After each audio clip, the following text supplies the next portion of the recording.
Good morning, everyone. We're going to go ahead and get started. My name is Annalisa Skeen. I'm the editor-in-chief of the Arizona Journal of Environmental Law and Policy. I'm so stoked that you all are here this morning. I have a few housekeeping things to take care of this morning. First, the microphones in this room that allow our Zoom participants to hear us are very sensitive, and they're stationed above either side of the room. So if you can please, while we have folks speaking up here, keep your chatter to a minimum, because it will pick up everything. And it's also being recorded. So if you don't want it recorded for all of time, then perhaps do not say it. Other quick housekeeping thing, for our Zoom folks, there's a Q&A function. You can submit questions and answers through there, and we will highlight them for our panelists when the question and answer time comes to fruition. And lastly, we did get an update from Crystal Two Bowls late last night. She is unable to make our first panel this morning. So I just wanted to make you all aware of that. Luckily, we have two other stellar panelists who will, I'm sure, take up all of the time just fine. Finally, I'm happy to introduce Dean Miller to do a brief welcome.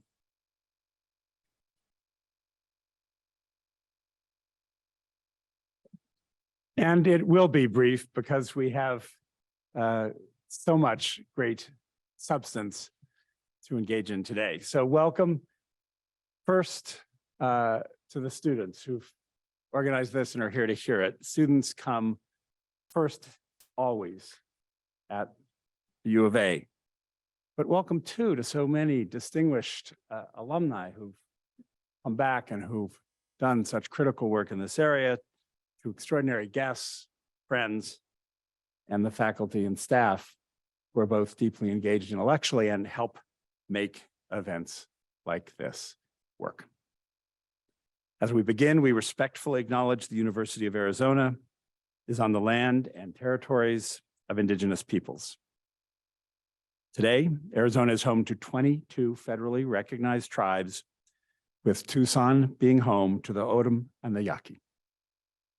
Committed to diversity and inclusion, the university strives to build sustainable relationships with sovereign nations and Indigenous communities through education offerings, partnerships, and community service. We're honored to have all of you here with us, both at the college, what a great turnout, and online, where there are already north of 60 people and many hundreds who signed up. This is a timely and powerful set of issues that are being addressed today, and that is resonating broadly. I want to thank the co-organizers of this event, the Arizona Journal of Environmental Law and Policy, AJELP, the Native American Law Students Association, NALSA, where we have a chapter that has been not only a leader here, but around the country for many years, the Environmental Law Association, as well as everyone else who supported or helped financially with planning, time, and efforts. Thank you to everyone who made this timely symposium happen. So our students have brought together an extraordinary group of leaders in their communities and their fields to engage in these conversations on native land use and stewardship in a time of changing climates and biodiversity loss. It's beyond obvious, but important always to acknowledge that these issues present great, fundamental, deep challenges, both for Indigenous communities and our environment, but indeed for our world, community, civilization across the board. Progress that has been made and has been shaped and guided by so many of you here and many who are watching today is key. Participants come from across the country, many different Native nations, and indeed around the world. And this symposium reflects the best kind of thinking for problems that are so fundamental and persuasive. It's cross-disciplinary, inclusive, collaborative, creative, forward-looking, and focused on real solutions to what are very real problems. The work done here today and yesterday will be valuable, I hope invaluable, to people, communities, and indeed to generations to come. It's extraordinary what the right gathering and the right conversation with people already committed and deeply involved in an issue can do to change the course of time. So thank you for your work, your guidance, your care. Please enjoy this extraordinary symposium. I'm so glad it is being not only streamed so we can pull in people. I am so delighted to see so many people here in person. It's always an honor and important for us to be back together for critical conversations here in Tucson. And I'm thrilled that we'll be able to share the products of, the content of, the depth of the symposium for all time. I'd like to cede the microphone to my colleague, Professor Heather Whiteman Runsim, who will be moderating the first panel, Land Back in Action. Again, everyone, welcome.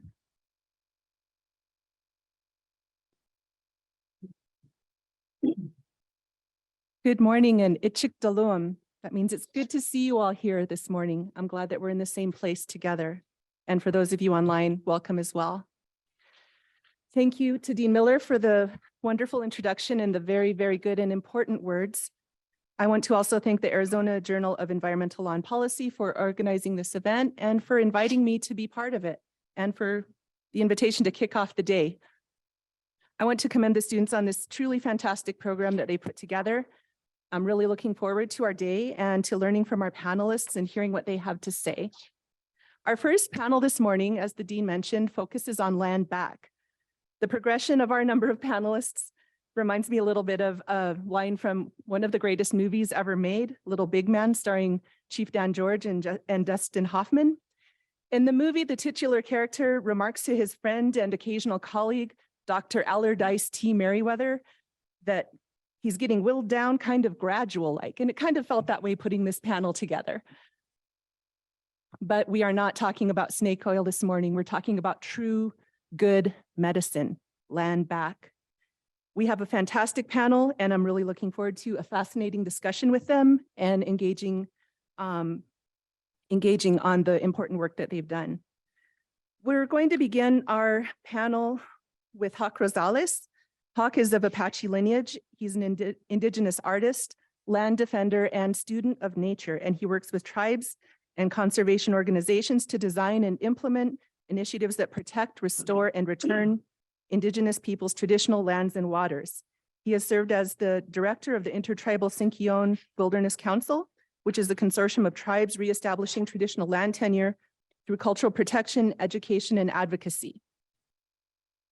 Brian Upton is a tribal attorney with the Confederated Salish and Kootenai tribes legal department, where he has been instrumental in the restoration of the National Bison Range to the ownership of the Confederated Salish and Kootenai tribes. He's worked with the tribes for over 2 decades, and prior to his work there, he worked as a tribal attorney for a Michigan tribe and in private practice. So to begin our discussion today and sort of set the tone for where we're going, I want to note that in law, and particularly in what we've come to call federal Indian law, here in what is today the United States, we're constantly confronted with the history of barriers and mistakes. Righting historical wrongs has long been an often insurmountable challenge to tribal nations. When we assert our claims in the courts of the conqueror, we are repeatedly confronted with histories like the courts of Indian claims in res judicata, doctrines of laches and standing, and they say that we don't have a right or a remedy any longer under the law. Indeed, the laws that we're accustomed to dealing with were created by those who have stolen from indigenous nations and then prevented any meaningful remedies or redress for those wrongs. Land back questions and shifts those dynamics in important ways. It demands accountability and meaningful remedies. It is restorative and is oriented towards putting back into place relationships and responsibilities that should have never been disrupted. It focuses not on performative, but rather demands the substantive. Our panelists this morning will share with us their experiences in achieving land back on behalf of tribal nations. And as we will hear, their work took time, moved through initial setbacks, but ultimately found paths forward through entrenched bureaucracy, resistance, and racism, with a focus on ongoing strength in the priorities of Indigenous values. We'll hear first from Hawk Rosales about his work for the Sinkyone InterTribal Council.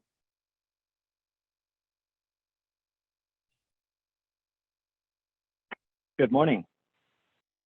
Now I have this format in front of me that has these questions, and I don't know if you are going to ask the questions or I should just dive right in and try to begin answering these questions.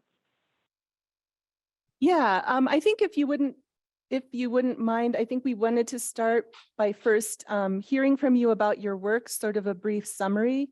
We can play the slideshow that you provided while you maybe talk with us a bit about your work and the initiative that you have been a part of for a number of years.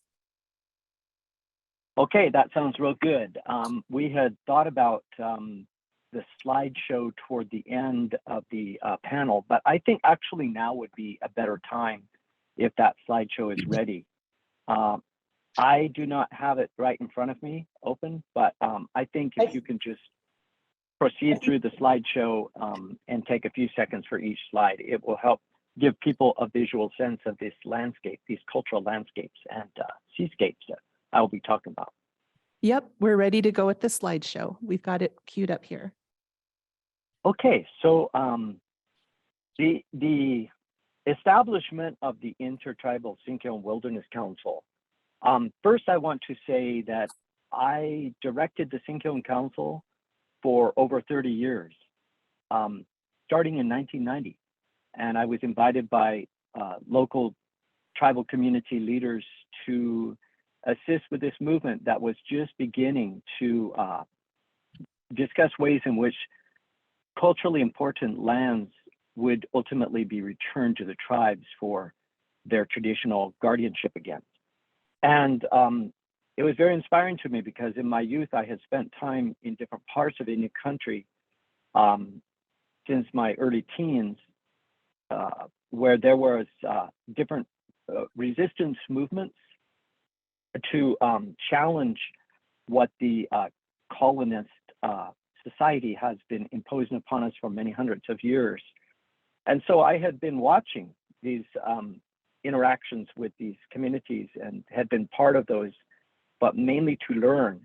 So in my 20s, when I joined the Sinkyone Council, I had this chance to become immersed directly and to participate and to contribute to that. And of course, to continue learning. And that process went on for 31 years. It really does still continue, but at the end of 2021, I retired from the Sinkyone Council in my official capacity as the executive director. And since that time, I have been working with the council as a consultant in a transition sort of mode in which we are hoping to have a new director come into the organization later this year. So I just wanted to clarify that the Sinkyone Council's chairwoman, Priscilla Hunter, was not able to join this panel, and she asked me to share the story of the Sinkyone Council and its work with everyone today. So that's what I'm going to try to do. It's a complex story.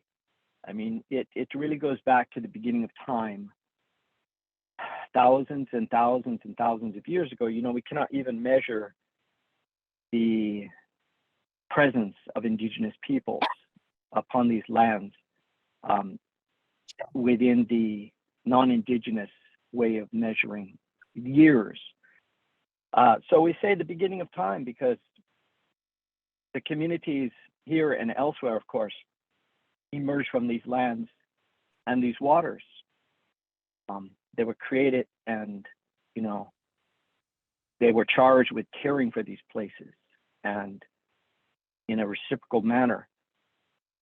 And so I just also want to go back very briefly to the Dean's opening remarks and thank him and to thank you also, Professor Whiteman Runsem, for your comments But I think also it's important for us to challenge some of the usage of the language of colonialism. And when I heard the term native land use, I will have to say that for many of us, this is a term that is becoming less and less palatable, in the sense that we don't use land. The term use is antithetical to our relationship. It is more based upon extraction. And you see, this is the problem that we encounter with the English language, because that is a language of domination, the language of violence. It's a language that has separated people from the land.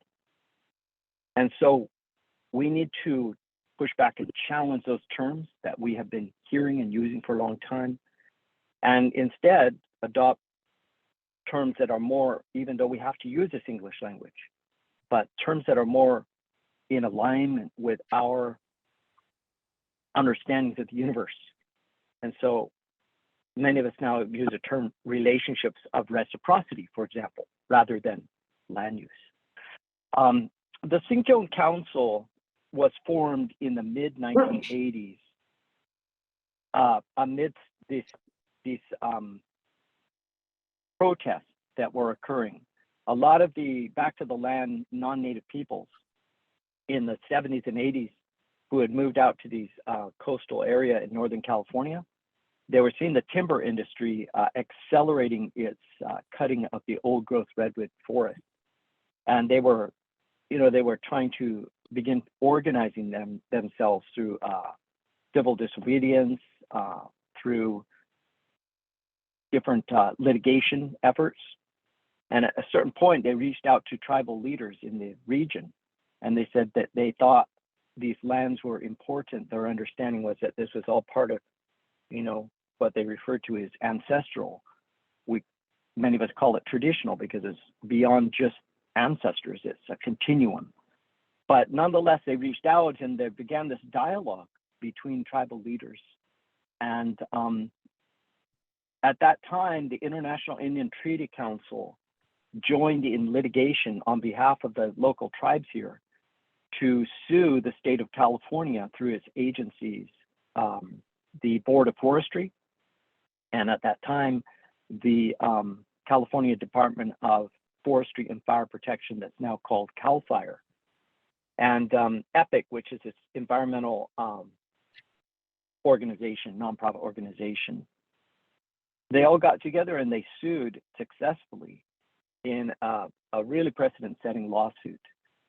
And they won that lawsuit, and it established that there needs to be consultation between the tribes and the state of California with regard to the industrial timber industry on private lands, and that the industry had been colluding, in fact, with the state of California to allow cultural areas, places, values to be damaged, severely damaged, and that this was no longer acceptable. And so there was a new process that was forged as a result of that. And this in turn informed the establishment of the Sinkyone Council. It's very important to note that the Sinkyone Council was not formed by merely individuals or environmental organizations that asked the tribes to participate. In fact, it was the tribes themselves. It was these initially 7 federally recognized tribes that all have cultural, historic, ongoing intergenerational ties to the Sinkyone traditional territory. The Sinkyone people had been almost annihilated completely in the mid-1800s, around 1855 through 1865. And but there were quite a few families that survived that Holocaust, and they ended up joining other federally recognized tribes. But the Sinkyone, like many other tribal peoples in this region, ended up not being able to remain a cohesive group of tribal families and peoples. And so descendants of those original Sinkyone people are found throughout the member tribes of the Sinkyone Council. and other tribes in Northern California as well. And so those 7 tribes formed the Sinkyone Council, and it was probably the first time that a collective of individual tribal governments got together and said, we want to protect our land because we recognize those lands outside our reservation boundaries as being still our lands. We did not cede those places to any entity, and they are still our lands. Our people are there, and we will always, our presence will always be there, regardless of the tenure arrangement in law, you know, who owns it. So they formed, they began organizing, and with the goal of acquiring 3,844 acres that was going to go up for sale, that this timber industry, this timber company owned, Georgia Pacific Corporation. And Georgia Pacific, I failed to mention earlier, was the key defendant in that lawsuit known as Epic versus Johnson in 1983. And so they found themselves in a political situation in which they were kind of forced to sell those lands because they knew that further harvesting of the old growth and even the second growth was not going to be tolerated by the communities. I mean, people are chaining themselves to redwood trees and, you know, actively stopping the harvest from continuing. And then suddenly these tribes got together and, you know, Georgia Pacific just said, forget it, we're just going to sell these lands because, you know, it's not going to be possible to harvest there anymore. So Sinkyone Council was formed to acquire those lands and began working with the Trust for Public Land, the National Land Trust Organization, in 1986 to purchase those lands with the help of the Lannan Foundation, which is based in New Mexico, and many supporters. Sinkyone Council was able to raise $1.5 million almost to purchase that land, which they did in 1997. This became the first intertribal protected tribal protected area in the U.S. I say that because there's a distinct difference in many ways. The KT, Confederated Salish Kootenai tribes, which Brian will talk about later, they really set the precedent for a tribal protected area through their, you know, their Confederated tribes in Montana there in the 1970s. So that was a decade earlier. But this was, you know, 10 distinct tribes ultimately. 3 more joined later. And that has been the focus of the Sinkyone Council all these years, for more than 35 years. It was hard to come together, I think, but there was also inspiration because it was foreseen in prophecy in many ways that these times would come in which the communities would become empowered again. People were dreaming and they were having very vivid dreams about how this would happen. And so they brought their prayers, their songs, and their ceremonies back to this place. And a lot of this place was, you know, had been designated as a state park next to this land that Sinkyone Council wanted to purchase. So in August of 1997, that became a reality, and the title of that land was returned to the Sinkyone Council through the legal instrument of ownership under, you know, state and federal law through those mechanisms. And I would just say that, yes, you know, the coalition building for this was extensive. It was far-ranging, and it required a lot of innovation. It required thinking outside of the typical models of what environmental NGOs often do. You know, we were testing everything. As we went along, we had to make the process up. It had never been done in this way before. And there was a lot of hatred from local community, you know, like rednecks and everything, were, you know, coming out and trying to demonstrate against our efforts. They even formed their own land trust to try to buy that land back. And they were trying to smear the tribes and saying, you know, how can you give that land back to them that, you know, they're not going to be responsible with it and everything. You know, but we just kept persevering, and I would say at the core of all of this, what was so critical, we're going to hear from other colleagues today too, I believe, about this. And, like Wensler and others, community organizing is key. That's the core of all of this. Also, direct action. When you need to use tools like litigation, use those tools. Policy efforts to challenge the existing policies in state and federal agencies and to help create new policies. Empowerment requires being bold and challenging the existing models. Most importantly, we have to rely upon guidance from the land itself and its spirits that are there, the ancestors and our community leaders, and not just the elders. The elders are so important, but also young people. Young people, they have that vision to help guide us. They have that sense inherently, and they want to, so we have to help empower them. I would say too that land back and land return can occur through many dynamics in many forms, and that our efforts again should be informed by intuition, innovation, inspiration, and also utilizing those appropriate legal and policy instruments. So, I'll just stop there and see if, from the moderator, if I'm on track here, and if I know we're going to wait maybe till the end for questions, but, should I just continue to describe our process here, or how is it going here from your perspective? In a way, it's weird because I am this disembodied voice, right? It's kind of strange in a way.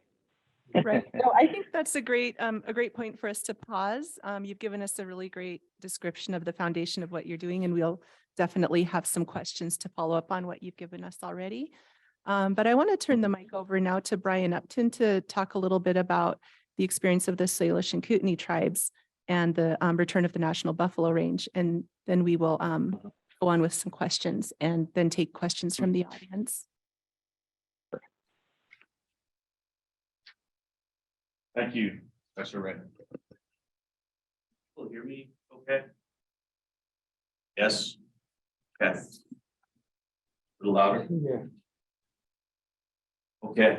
I do want to say I'm just really honored to be here. I really appreciate it. And I want to thank the students and the faculty and the staff here at the UArizona Law School.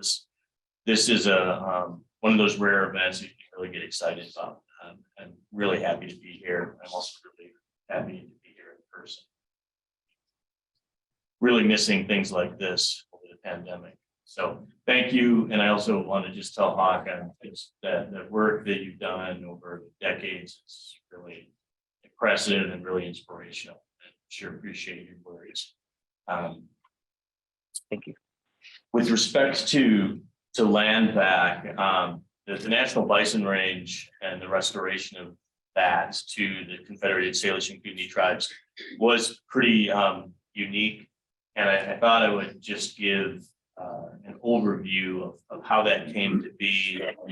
In some respects, it doesn't really lend itself as like a model for other land back efforts, but in some respects it does. And, each of you will probably form your own opinion about what parts of this might be of use to perhaps other situations and what may not be. So I'm going to raise the microphone a little bit and hopefully you guys can hear me all right.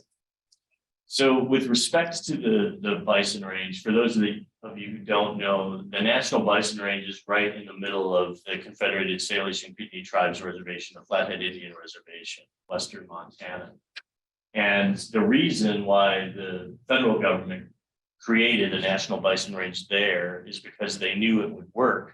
And they knew it would work because the Salish and Kootenai tribes had established their own bison range there decades earlier, when tribal members who used to hunt annually on the east side of the Continental Divide, they noticed the buffalo were basically going extinct. And you can imagine how seismic that would have been, and cataclysmic eventually, one of the tribal members said, we should just take some of these orphaned bison calves and take them back to the reservation and start our own herd there. And it was such a radical concept at the time, they couldn't get consensus from the tribal leaders to do that. Some of the tribal leaders recognized that the buffalo were disappearing. There's a good reason to do that, and they supported it. Some tribal leaders thought that would eliminate their tradition and practice of crossing the mountains every year and spending this time east of the divide with buffalo, that they couldn't support it. So it didn't happen. And as each year, the buffalo became more and more scarce, and there was more and more conflict with other tribes that were trying to find these same buffalo. This man's son, Little Falcon Robe, raised the same idea and said, we really should take some of these buffalo calves back to the reservation. And the situation had gotten so dire at that point that there was consensus amongst tribal leaders. Yes, let's do that. Go ahead. And so Little Falcon Robe brought about a half dozen orphaned buffalo calves back to the Flathead Indian Reservation. This would have been in the early 1870s.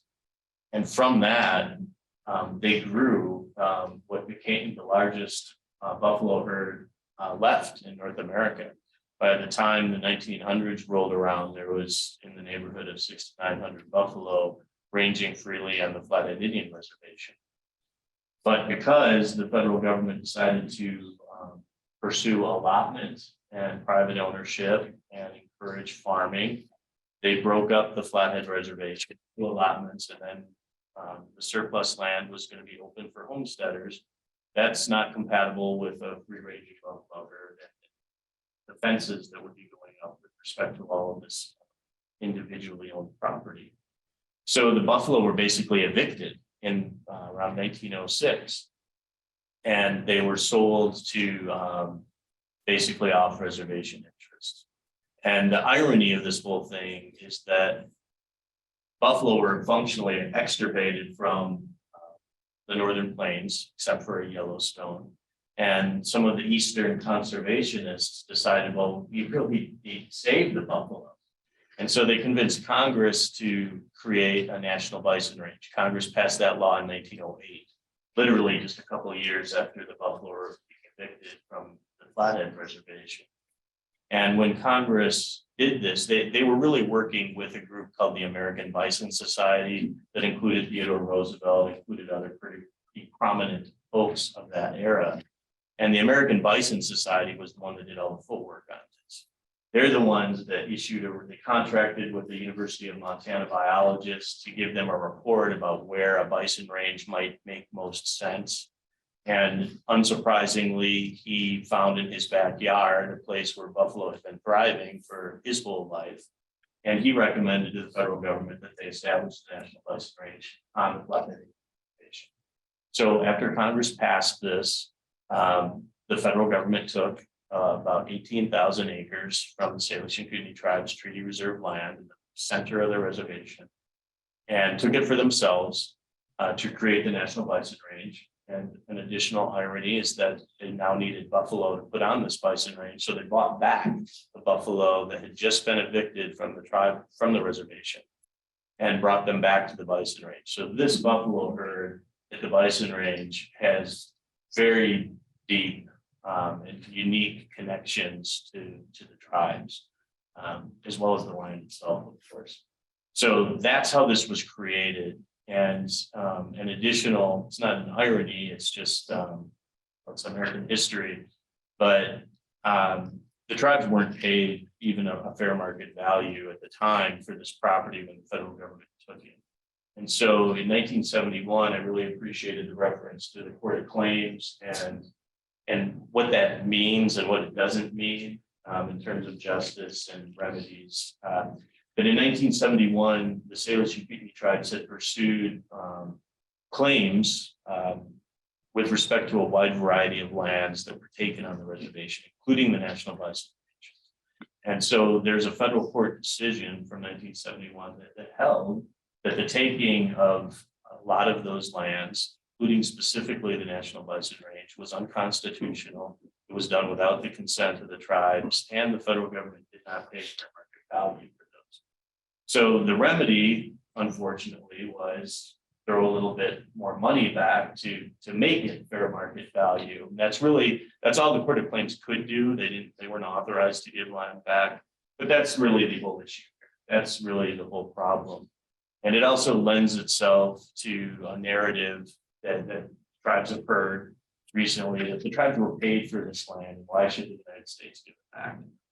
It just all devolves into an economic argument.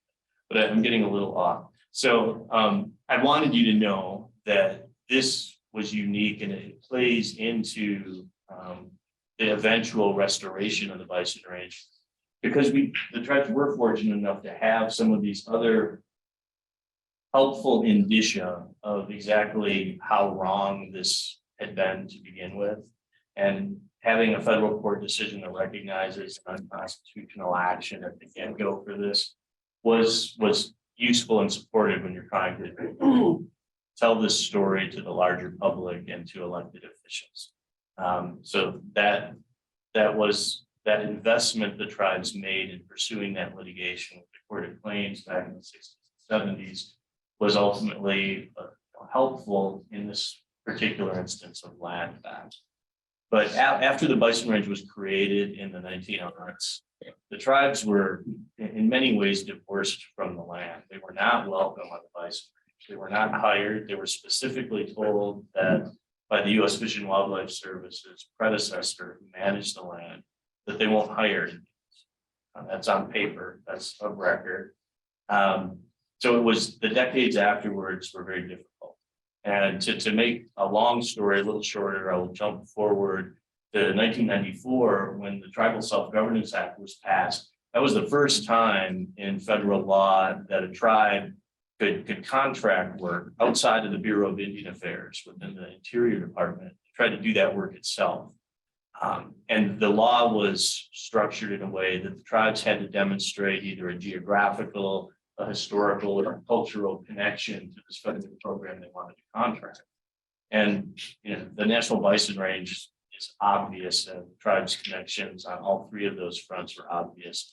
So the ink hadn't dried on President Clinton's signature of that act before Tribal Chairman Mickey Pablo had sent in a letter saying we would like to negotiate to manage the Bison Range, not to own it, to manage it with the U.S. Fish and Wildlife Service.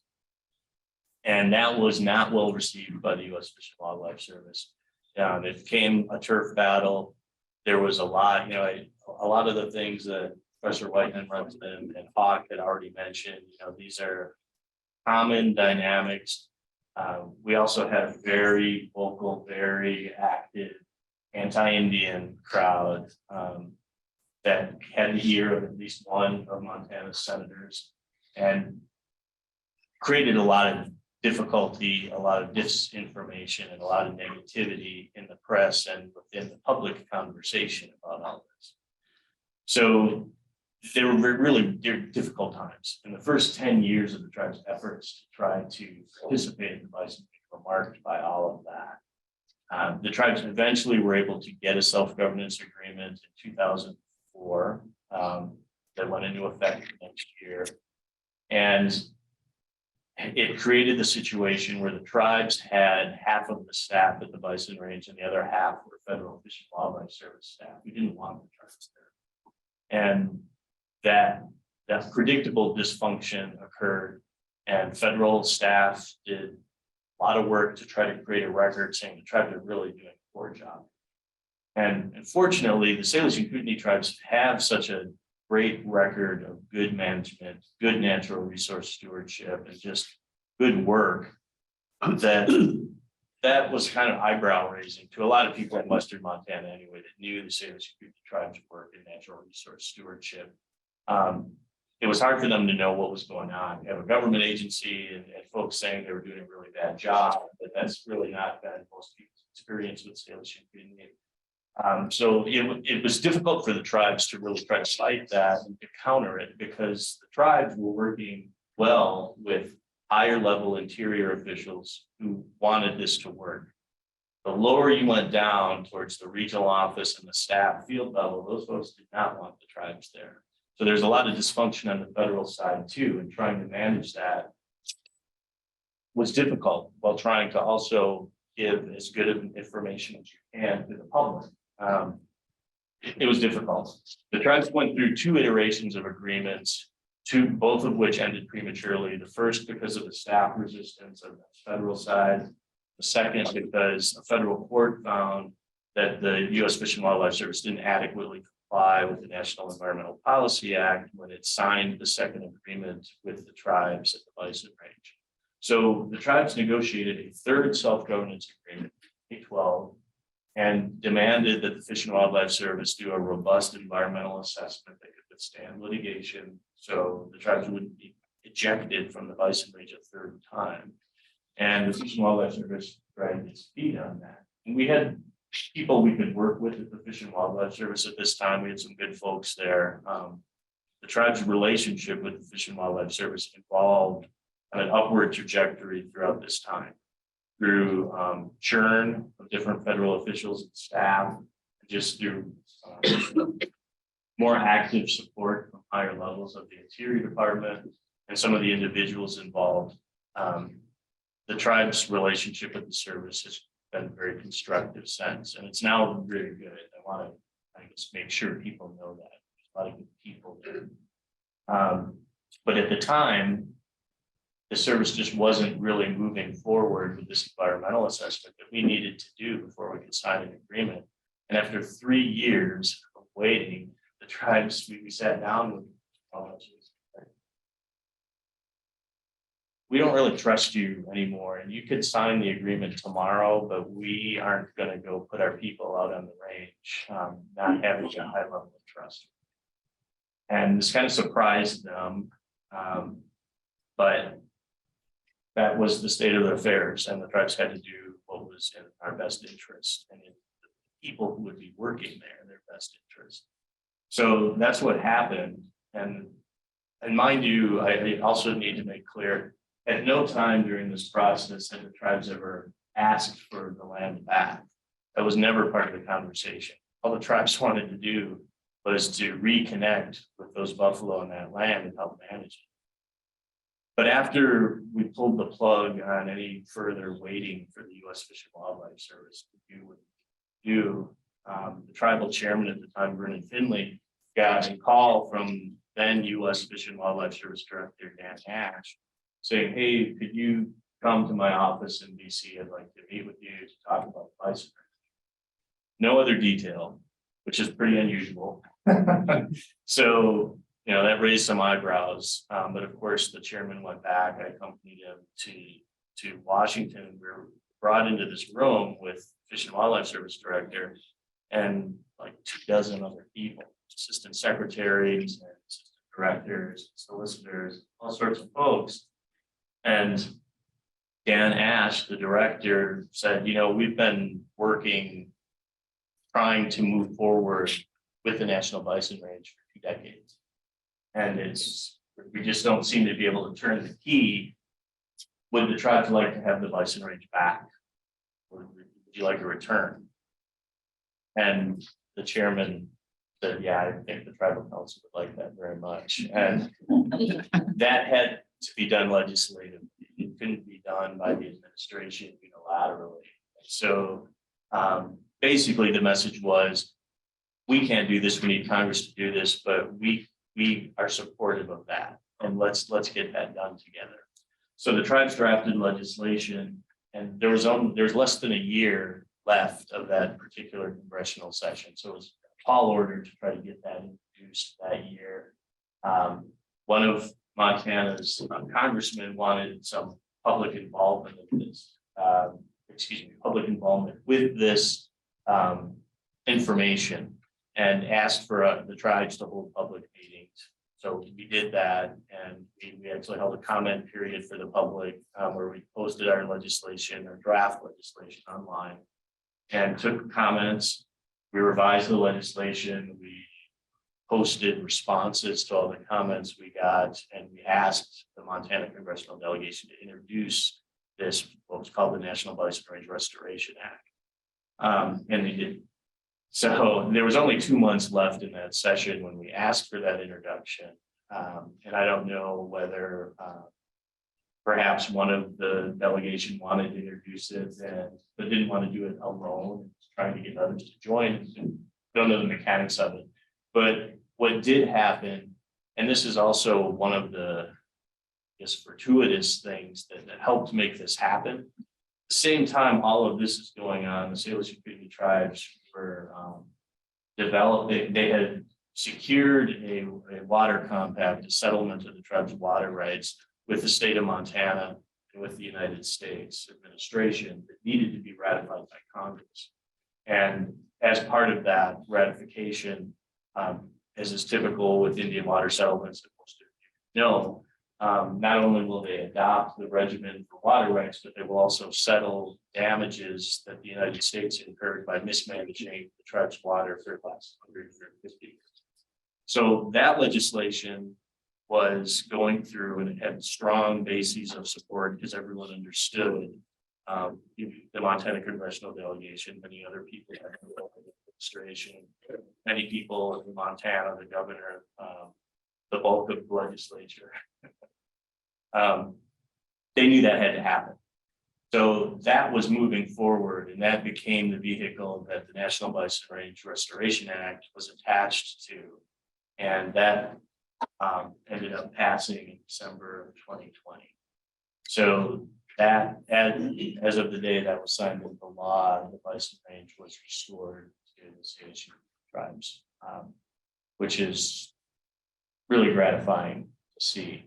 But as you can see, this history was pretty unique, as all land back situations are going to be, of course. And with respect to the tools, with respect to the things that might be of particular use or interest, relevance to other land back efforts, I wouldn't be able to say it better than Hawk did. I mean, all the tools that he listed, I 100% agree with. I had kind of boiled down some of the Bison Range experience, at least, to 3 Ps that were super useful for us. One, just being persistent, and that's nothing like any tribe. Persistence is just part of what has to happen. And you know, Hawk's experience too with the wilderness area in California, the decades involved with that kind of work, just speaks to that. But the other P was public education. It was important, at least in the Bison Range context, that we got that history of how the Bison Range was created, how those buffalo came there in the first place, why it got divorced from the tribes, how a federal court admitted it was unconstitutional, how it was taken. That kind of public education was very important ultimately for us being able to get this legislation and get support for it and have it attached to the water bills. And that's something that, again, takes decades. And it's also in tandem with the 3rd P, which is partnership building. When the tribes were trying to co-manage the National Bison Range, tribes didn't have any friends speaking out on behalf of the tribes at the get-go. And when that first agreement with the Fish and Wildlife Service was terminated illegally by the Fish and Wildlife Service, allegedly based on the tribe's performance, the public in Western Montana was very confused. That was not their experience with the Kootenai tribes. They didn't know what to think. But nobody spoke up and said, well, I think this is wrong. I believe the tribes. I think the tribes were treated poorly here. I don't believe these allegations. There's none of that. And so part of what we did as a function of trying to remedy that and get a new agreement and correct this record that had been created was a lot of outreach. And a lot of that outreach was with conservation community, environmental groups, and potential allies. Well, and it was fortunate because those folks knew the tribe's record of natural resource stewardship and their value, how the tribes had created the first wilderness area on a reservation, Hawk had mentioned. So we weren't starting from zero with those groups, which is great. But we cultivated support from them just for co-management. And that made it much easier when the question became, well, should we restore the National Bison Range to the tribes? That's another potentially heavy lift. And it's important in terms of context to know that when that was done, that was when this whole idea of public land transfer kind of elevated in the national dialogue. And there was this concern that a lot of people wanted to turn public lands over to states. And so there were some people that tried to put this in that same position. Well, we can't get rid of our public lands. They're very important. And this would be that. So we had to kind of explain how this was not that. And that was part of why our partners were important. Because when we had national environmental organizations, conservation groups like the National Wildlife Federation or the Wilderness Society, the Sierra Club, saying this is not public land transfer. This is justice. This is turning management over to the original owners and the people that will manage it best. That was important too. So I will stop because I realize it's not a little long. No, that was all great. That was the experience for the Bison Range. No, I think that was great. And I think it is a great point at which I'd like to turn the discussion back to Hawk and ask if he could talk with us a little bit and maybe elaborate a little bit more on how the Sinkyone Council went about fostering those similar relationships with state and conservation partners to support their efforts, and also maybe to talk a little bit about ongoing relationships and how the council continues to work with state entities to facilitate management and conservation within the Sinkyone Wilderness. Thank you. And thank you, Brian, for your great overview of the story of the Confederated Salish Kootenai tribes in these, all these efforts, which are so informative to all of us. And I was thinking about that. I think it's 92,000 acres or thereabouts Mission Mountain Wilderness, which KSKT formed back in the 1970s at the urging of its traditional matriarchs in the tribe, which refused to leave a tribal council meeting until that was done. So there's a lot of really good history there. And, Sinkyone likewise has always relied upon this, I would say, countless generations of success that go back again to the beginning of time, that we can always cite as Indigenous people in any part of any country. We can say, well, there's this success that all you have to do is look at the biological diversity and the abundance that was in place when the first foreigners arrived on these shores. And to understand that these places were nurtured through these very complex multi-generational relationships with these lands and waters. And so those principles have been what informed the Sinkyone Council's relationship with various agencies and environmental, conservation NGOs and others, as well as the tribes themselves in and amongst those tribes. I would characterize that entire process as an ongoing effort, a multifaceted effort of education to have us all step back and from a broader perspective, have that understanding that these relationships, these ways of caring for the natural world are inherent to tribal cultural value systems, and they go back to the beginning of time. So that needs to be the basis of these conversations. Now, when we begin having these conversations with these agencies and environmental NGOs, we run into confrontation often because they believe they are the experts with their little feeble body of knowledge that is only 150 or 200 years or so old. These ways of interpreting or trying to understand the universe or the natural world through so-called science, Western science, and so forth, very limited. I'm not suggesting that none of those tools are applicable, because they are in fact applicable today more than ever, in the sense that many of those problems were created.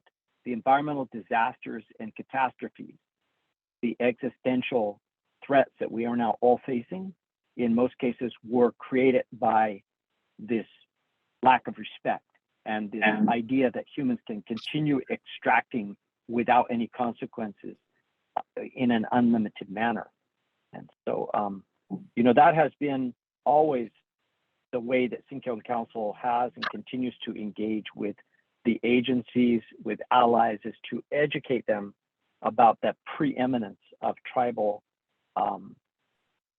roles within the natural world. Our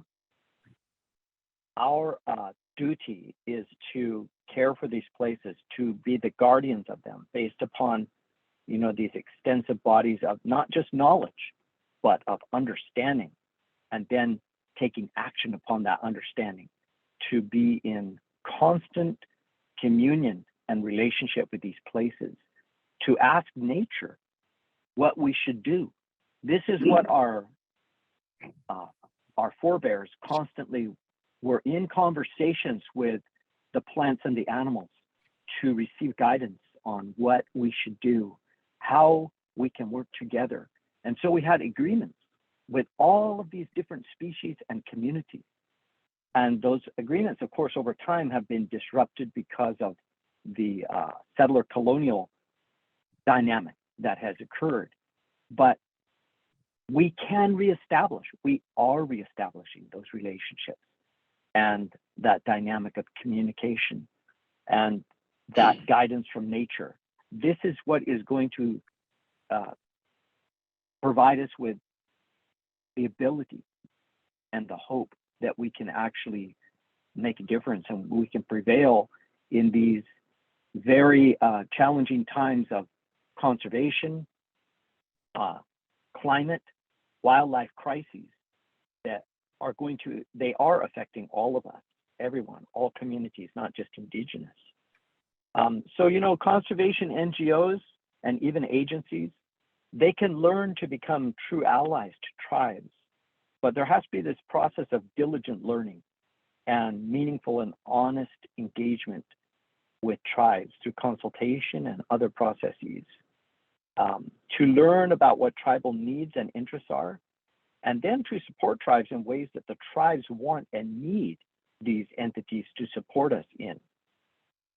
And I think also there is a huge need for making significant investment in Indian country, not only financial, but other meaningful ways in order to shift the disastrous policies and practices that we continue to be faced with, that has resulted in these you know, disruptions of the natural world and our relationship and our responsibility to care for these places. And I did want to say just a few words about you know, Indigenous land laws and the laws of nature and the rights of tribes. You know, tribal nations, we understand that we retain preeminent responsibilities and rights that are rooted in Indigenous and natural systems of law and governance, and that those systems predate all subsequent laws and governance systems that came into play later. Indigenous land laws, they instruct how humans are meant to behave with responsibility and respect toward all forms of life, which in fact all possess inherent rights of their own that have to be upheld. Indigenous land laws are based upon natural law, that is, the movements, the behaviors of the sun, the earth, and other planets, the stars, the seasons, winds, the rains, the tides, the plant and animal communities, all their behaviors and ways. They all have ways, they all have cultures. So those laws of nature, they are encoded into the laws of Indigenous societies since the very beginning of time. And the tribe's inherent rights and responsibilities to all these places that are culturally important, those rights are pre-existing and they're preeminent. They've never been relinquished. Those rights are still in existence today. They'll continue to be. Their existence is determined neither by humans or by institutions, but by the laws of nature and our longstanding relationship with nature. So just in closing, I want to say Indigenous land laws are diverse bodies of society-specific and place-based codes and protocols. Those are dictated by and therefore in alignment with natural law. When natural law and Indigenous laws are adhered to, there is abundance and balance. When they are not, there is chaos and suffering. Okay, thank you so much for that. And I think listening to your words and to Brian's words, it really brings home a lot about the relationships that we're seeking to see restored through land back, the disruption in relationships that you both outlined very clearly for us. And so I think building on that, I'd really like to hear more about what each of your work has meant to the communities who you're engaged with, who you work for, on whose behalf you advocate, as far as future efforts, future plans, and the restoring and rebuilding of relationships, and perhaps what that means in the context of healing for Indigenous communities, and how meaningful land is, and maybe how necessary land is to facilitate the healing of communities in the wake of colonization and restoring and rebuilding the rightful. And Hawk, you talked about natural law, and I think in a law school that means something different usually than laws of nature. We've got it some interruptions on there, but really putting back the law of nature into restorative and a wellness-based approach in relationships with landscapes and with laws. I don't know if Brian, maybe you'd like to start. Boy, that's so much. Healing is a word, like tribal chairman has used that many times with respect to the restoration of the bison range. And I'm not well equipped to give them a good answer for that. But what I can say is it's really powerful to see the tribal members come back to the bison range as the managers and know that their relationship with these buffalo is going to be more like it once was. And tribes are in the process now of basically reforming that relationship, and they're still in the very early stages. But I hope as many of you as possible can get to the bison range. They've already redone the visitor center, and they have plans to build a new one where the interpretation and the public education aspects of all that is there, not just the buffalo, but everything that is there, is going to be communicated to the public in a way it just hasn't been before. And it's going to be something special to see. So there's so much with what you just said, and it's a big part of the current activity with the bison range. Instead of fighting and trying to get it back or get a relationship where we can manage, now it's going to be about rebuilding what once was, and it's exciting. Thank you. And it sounds like there's some really great tools in place for education to restore relationships beyond the community as well that are sadly needed in our home state of Montana. Yeah, absolutely. And I do want to just say, if there's anybody that's interested in this at all, if you go to bisonrange.org, just bisonrange1word.org, the tribes have a lot of resources there, including a short documentary, half hour, that the tribes did as part of the effort to get the people to understand what was going on. And that was another tool I would offer up to anybody involved in land back. Is we got a lot of feedback about that video. It was a needle mover, and it was super helpful in having people understand what was at stake in the tribe's perspective. So that was a very helpful. Thank you. Thank you. Hawk, I wonder if you want to talk a little bit about that. One thing that you said that really struck me was acknowledging the importance of youth along with the elders and the energy that they bring and the new perspectives and energy that's part of that. And I wondered if you would like to elaborate a little bit on that. Hmm. Yes, I feel that as do many of us, that there is so much that we can learn from the youth. From a very young age, people just seem to be more open and in alignment with what intuitively truth is. We see this many times in young people who have no problem just calling us out and saying, this is the way they perceive, because they don't have all these filters that we have over time become accustomed to, accommodating in our daily lives. And so I think it's critical for us to be guided by the youth, because they naturally have this tendency to ask good questions and to be open to all kinds of possibilities. And so that is key to our future success in all of these efforts. And so we have to respect our youth and to build and to support their leadership. And this has to happen across all of the different ages of peoples in our communities. That is the way it always has been. And I'll also say, to follow up on Brian's great words, our motivation comes from our love of our traditional lands and ocean waters for those tribes that also have marine areas. And so that love, is the motivation. That's the basis of all of this. And it's an enduring love that, is ongoing. It's, a continuum. And therefore, the focus of Land Back is really on the healing of our traditional landscapes and our communities, because these things must occur hand in hand. When the people are returned to these places to care for them, then the land and those waters, they wake up in very special ways. And then there is this reciprocity and this relationship building that begins again.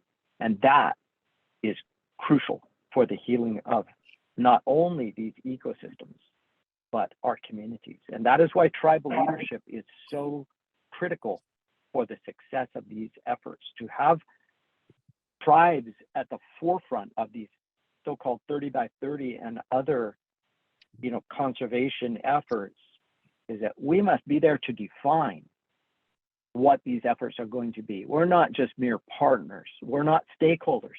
We must be at the forefront of the leadership of these efforts to define them and to help to adapt them and to bring strength and, legacies of understanding to them in order for these efforts to succeed. Thank you for that. And just before we go to questions from the audience, I wanted to ask each of you to maybe speak briefly as to what we can learn from the land return that each of you have discussed. I think that in each case, the project, the work, the results that you've been part of has been characterized as being unique, maybe one of its kind, and perhaps even once in a lifetime. But if there are strategies or lessons that other tribes can use for advocating for their own land back efforts, land return, for federal, state, or local governments, what might those be? Brian, do you want to start? Yeah, I would.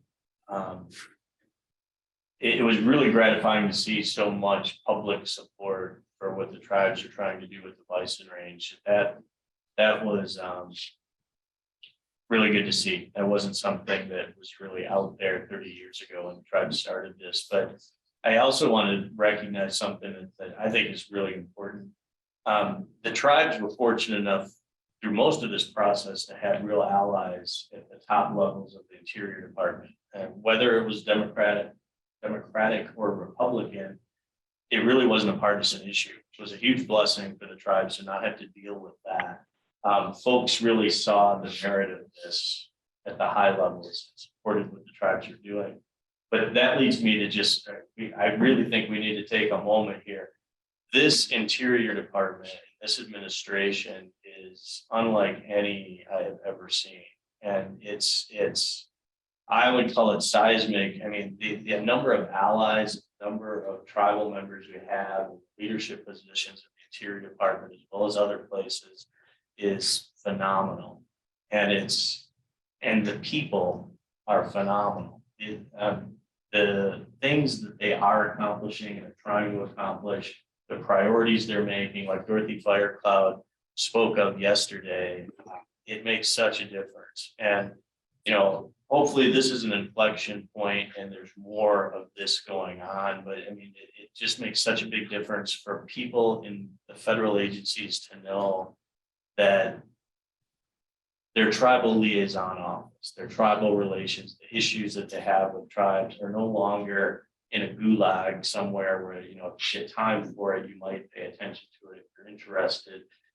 These are really important things, and you're doing government to government relationships on a very high level, important issues, and you may be working for a tribal member that recognizes that.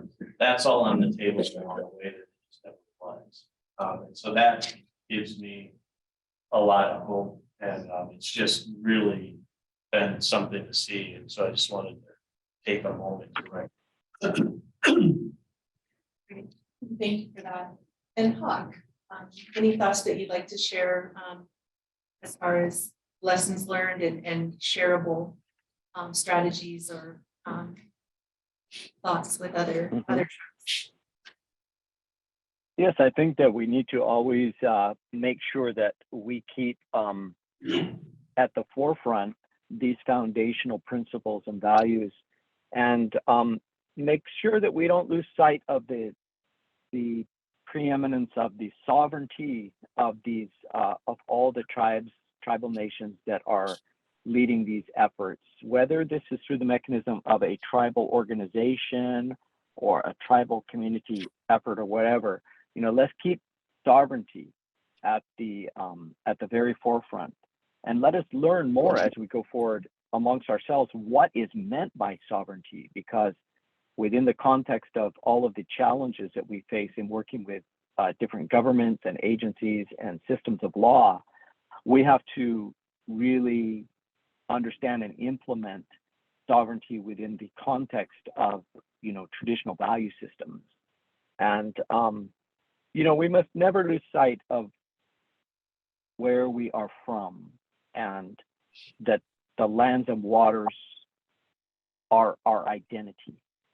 Those animals and plants that we are doing this work for, and our tribal communities, they are all relatives, literally, not just figuratively. They are relatives.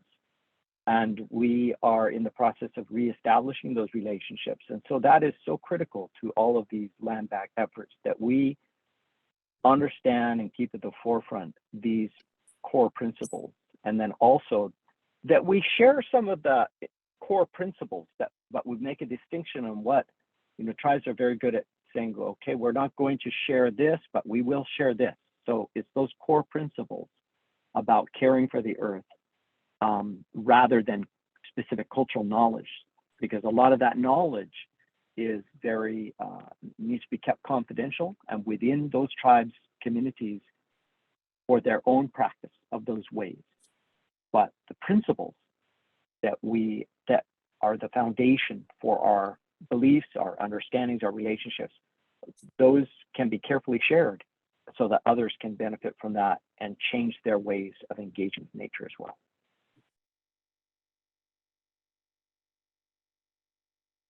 Great. Well, thank you so much for both of your really thoughtful answers to the questions that we brought to you ahead of time. I wonder if we have some questions from the audience to. Yeah. We'll bring the mic over to you.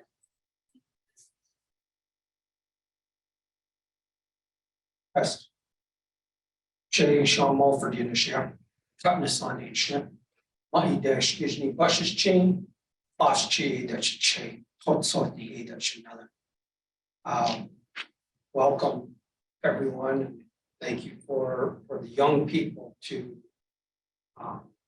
put this together.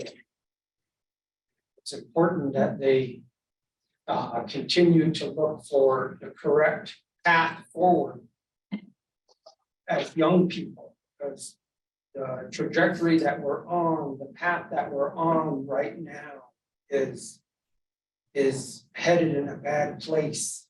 All these man-made laws, federal laws, state law, they don't recognize the sacred laws of creation. And so it's important to have the young people understand that that's what we're here to help them, point them in the right direction. And so I'd like to clarify a couple of things. When we talk about land back, when I hear the presentation, they keep using the word tribes, land back to the tribes. Well, the tribes is a newly created entity within the system of the people that came here. We were the original people here. We call ourselves Diné. They call us Navajo, or we say Noho Ka Diné. The people on the earth's surface, which includes all the living beings. So when we have to tell the young people the truth, when we say land back, in each of these two examples that we heard about today, are you telling me that the United States relinquished title to these lands back to the original nations and peoples? I don't think so. So we're moving in the right direction, but we have to know where we're going, which is that there's, as the first gentleman, Hawk said, there's embedded in the Aboriginal, Indigenous, original nations and peoples' way of life in their language, their prayer, their song, their ceremony is interconnected, interdependent, indivisible relationship coded within those original language, song, prayer, our relationship. So we have to tell the young people the truth. This truly isn't land back. This is land back to the tribe, which was not the original people. So we have to make sure they understand that distinction. So they're not working feverishly on trying to get land back to the tribes, but rather back under the sacred responsibility of the original nations and people of this land. So I wanted to say that much just for clarity. And also what was talked about was the natural law. These great spiritual laws of the nation, that this nation, we met with the White House back in 2009 when Obama came into office. And I remember at that time, we met with a senior advisor, her name was Jody Gillette. And we sat with her, and one of the questions that they asked of the spiritual people, this is at the White House level, was what 3 things can we work on at that time? And the elders came back from that meeting and they said, we're not going to play that game, because the next question they're going to ask us is prioritize. And I sat there and I said, well, what do you want me to tell Jody? That's a pretty good thing to have, is to work on, have them work on something. And they said, well, they need to work on determining, and this is the nation, United States government, nation. The United States needs to work on determining what they are willing to sacrifice as a nation to realign their laws with the great laws of creation, natural, creating natural. So Yes. that's where we need to continue to uphold this young nation and to continue to push them in that direction. That we can't fool ourselves that they're giving us land back, because really they're not. They're just switching the people around. But underneath all that, I'm sure they're still saying, as Sandra Day O'Connor said, we will do whatever we want with our land. The government can do whatever it wants with its land. And I'm sure they didn't relinquish that. So that would be my first question to these two gentlemen is it back to the original nations and people, or is it still under the US federal government? We'll call land back. Okay, let's move the address your Thank you. Could I respond briefly and say first, thank you, Ahihe, for all of your really spot on comments. I mean, I don't think I could have, or most people could have said it any better. Those are all, extremely relevant and powerful points that you made. And I think that to your question, every situation is different because we're dealing with so-called, right, ownership that is under either private or state or federal title. And so it's different situations for each of these different lands. And, but really the ultimate goal is to have those lands return to the guardianship in whatever form of tenure that may be. And again, each situation is different for each tribal nation, for each people who, through their own self-determination, are saying we want this structure or we want this method or process. But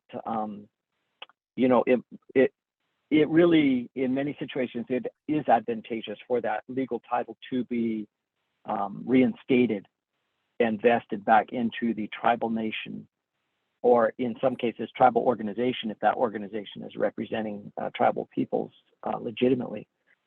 So I think that there's a variety of ways, but that yes, it's not really return in the sense that these are indigenous lands inherently and always have been and always will be. But we are working within these structures that we have to negotiate how to get that control. And I say control, but in a positive sense of control, right? It is that relationship that we have to reestablish through the return of those lands through various means. But I really appreciate those words that you said, brother, and thank you so much, because that is what helped guide us and inspire our efforts to tell the truth to the young people based upon our cultural responsibilities and knowledge and those spiritual relationships that you referenced. So thank you. I want to ask a question again. You're saying that to give the land back to the tribe is advantageous. However, these tribes, back in 2006, 7, I remember the UN Declaration came out. And in 2010, July, Obama at the Department of State held his review of that. And when he held his review, the key issue in that room was free, prior, and informed consent. How were the indigenous people, the tribes, that so-called tribes, how are they going to use free, prior, and informed consent against the United States? Now, as you know, the so-called federally recognized tribes at this point still do not have free, prior, and informed consent. So how can you push for land back to an entity that has no consent? That's the question. Well, I think FPIC is an ongoing challenge for any tribe or tribal peoples community. It's going to continue to be not easy to get to that point. Some tribes are making greater strides than others, depending upon the dynamic, I guess. But it's a complex, it's not an easy question to answer.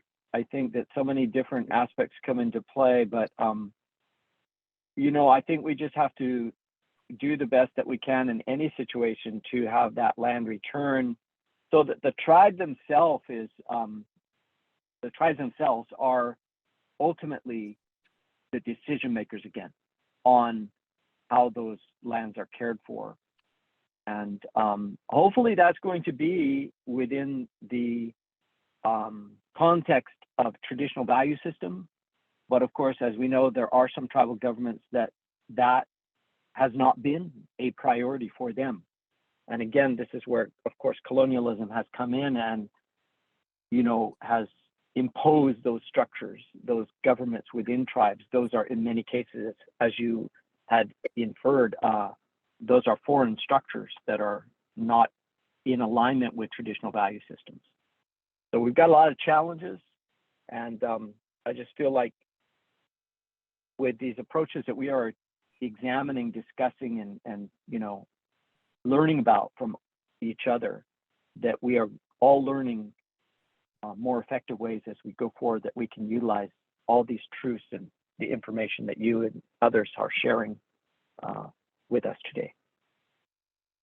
So for the young people. I'm sorry, but we're just running out of time. Oh, okay. So you're raising really fantastic and important points and clarifications and additions to the conversation that we've had here today. So hopefully we'll have some space for that maybe during the break and even later on in the day. Okay. But I did want to just clarify that Brian had a minimal response to one of your questions, that the National Bison Range is held in trust by the federal government for the tribes. So, that paradigm of federal ownership and trust on behalf of the tribal nation is part of that pattern. And I think that's part of the problematic nature of land back that you're talking about, at least in this context, that we don't have satisfactory solutions or resolutions of these questions yet. And that there's a tremendous amount of tension in the law. We can look at free, prior, and informed consent as more of a process that we're engaged in continuing to build. And land back is an important part of building that in a meaningful and right direction. So with that, I want to thank the panelists for their really thoughtful presentations and for sharing their perspectives and experience with us this morning. And I hope we're all still awake. I know I am. Thank you.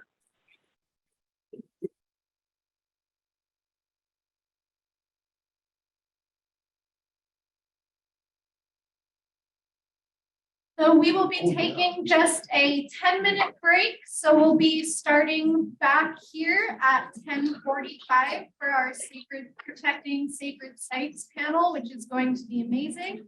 So feel free to go to the restroom, get up, take a little stretch.